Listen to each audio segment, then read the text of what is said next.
काँग्रेसची प्रतिक्रिया या सगळ्या प्रकारावरती हवी आहे. हनुमंत पवारजी. नम्रताजी, महाराष्ट्रामध्ये विधानसभेच्या निवडणुका झाल्यापासून महाराष्ट्र कायम अशांत राहिला पाहिजे, जाती आणि धर्मामध्ये भांडण लागली पाहिजे, म्हणून भारतीय जनता पक्षाचे आमदार, मंत्री आणि पदाधिकारी सक्रिय आहेत.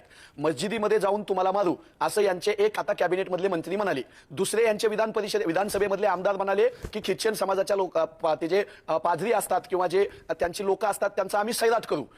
याच पद्धतीनं प्रवीणदादा गायकवाडांवर पण हल्ला झालेला आहे. तर हिंसेचं राजकारण, भीतीचं राजकारण, अल्पसंख्याकांमध्ये, दलितांमध्ये, बहुजन समाजामध्ये दडपशाहीचं, दहशतीचं वातावरण तयार करण्याचं काम भाजप पुरस्कृत महाराष्ट्रामध्ये जे आता सरकार आहे ही लोक करत आहेत. पदोपदी दिसतंय आपल्याला किती महाराष्ट्रामध्ये दंगली पेटवले यांनी, किती मतभेद लावले. मराठा ओबीसी वाद लावण्याचा प्रयत्न केला, हिंदू मुस्लिम वाद लावण्याचा प्रयत्न केला, हिंदू ख्रिश्चन वाद लावण्याचा प्रयत्न केला आणि आताही देवाधर्माच्या नावावर बहुजन समाजाच्या पुढाऱ्याच्या अंगावर माणसं पाठवणे, ते पण गुंड पाठवणे. यांच्यात हिंमत असती तर संघाचा एखादा स्वयंसेवक पाठवायचा होता. ह्यांच्यात हिंमत असती तर स्वतः बावनकुळे साहेबांनी, फडणवीस साहेबांनी यायचं होतं. पण ज्याच्यावर खुनाचा आरोप आहे, जो शिक्षा भोगून बाहेर आलेला आहे, ज्याच्याकडे अवैध शस्त्रास्त्र सापडतात, असा माणूस ते इथं पाठवतायत आणि आता आपापसातली भांडणं म्हणतायत. आपापसातली भांडणं आंबेडकर साहेब तुम्ही म्हणताय, तुम्हाला तुमच्या पक्षातला एक माणूस येऊन हल्ला करतो यावर बोलायला तुम्हाला काही तोंड नाही, म्हणून तुम्ही आता खोटे आरोप करताय. भारतीय जनता पक्षानं महाराष्ट्रामधलं वातावरण दूषित करण्याचं, हिंसा पसरवण्याचं, दडपशाही पसरवण्याचं बंद करावं. संविधानावर चालणारा महाराष्ट्र असा दडपशाहीच्या मार्गाने पुढे जाणार नाही. आणि समाजामध्ये जर हिंसेचा, जातीय द्वेषाचा, दंगलीचा चिखल झाला तरच भारतीय जनता पक्षाचं कमळ फुलतं, याची पुरेपूर जाणीव यांना आहे. गुजरात मधल्या दंगली बघा, दिल्ली मधल्या दंगली बघा, किंवा शेतकऱ्याचं पंजाबमध्ये केलेलं दमन बघा,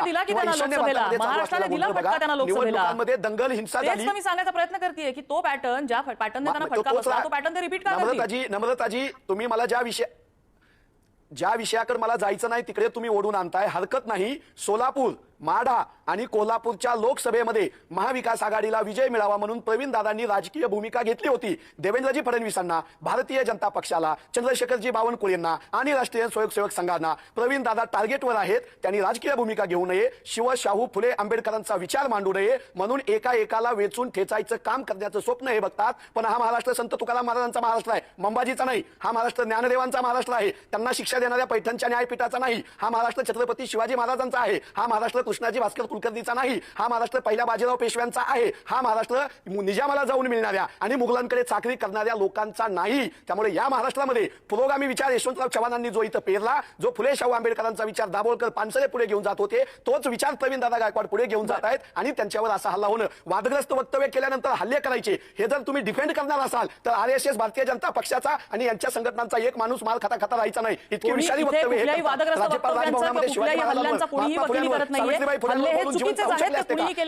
जंगलाचा कायदा, हा हिंसेचा कायदा, हा मारामारीचा कायदा तुम्हाला आणायचा आहे का पुढे? हा माझा भाजपाला प्रश्न आहे. संतोष मुद्दा लक्षात आला तुमचा. हनुमंत पवार, थोडक्यात 30 सेकंदात मागणी शेवटची. नाही नम्रताजी, हे भारतीय जनता पक्षाची लोक ढोंगी आहेत. हे जे नितेश राणे आणि गोपीचंद पडळकर बोलतायत, हेच नितेश राणे सावरकरांबद्दल संभाजी ब्रिगेडच्या स्टेजवर माफीवीर म्हणाले. हो, त्यांची थुंकी झेलणारे भाजपवाले, ज्या गडकरींचा पुतळा फोडल्यानंतर त्या पोरांचं स्वागत करणारे नितेश राणे आज यांना चरण त्यांचे ते चुंबन घेतात. 5 लाखाचं बक्षीस दिलं होतं असा आरोप आता हे करतायत. याच गोपीचंद पडळकर साहेबांच्या आटपाडी खानापूर मतदारसंघामध्ये एका 10वीच्या मुलीनं आपल्याच जातीतल्या, आपल्याच धर्मातल्या मुलांनी बलात्कार केले, वाईट वागले म्हणून आत्महत्या केली. तिथं आटपाडी खानापूरमध्ये आमच्या त्या भगिनीचे अश्रू पुसायला तिच्या कुटुंबियाजवळ जायला गोपीचंद पडळकरांना वेळ नाही. मात्र महाराष्ट्रामध्ये अल्पसंख्याक समुदायाला धमक्या द्यायला, शिवाय द्यायला वेळ आहे. भाजप आता ही बडगुजर जनता पार्टी झाली. हो, भारतीय जनता पक्ष राहिला नाही. तो आता नितेश राणे, गोपीचंद पडळकर चालवतायत. तो जुना भाजपा जो जनसंघाचं, संस्कृतीचं बोलायचा, तो देवेंद्र फडणवीसांनी पार विकून टाकला.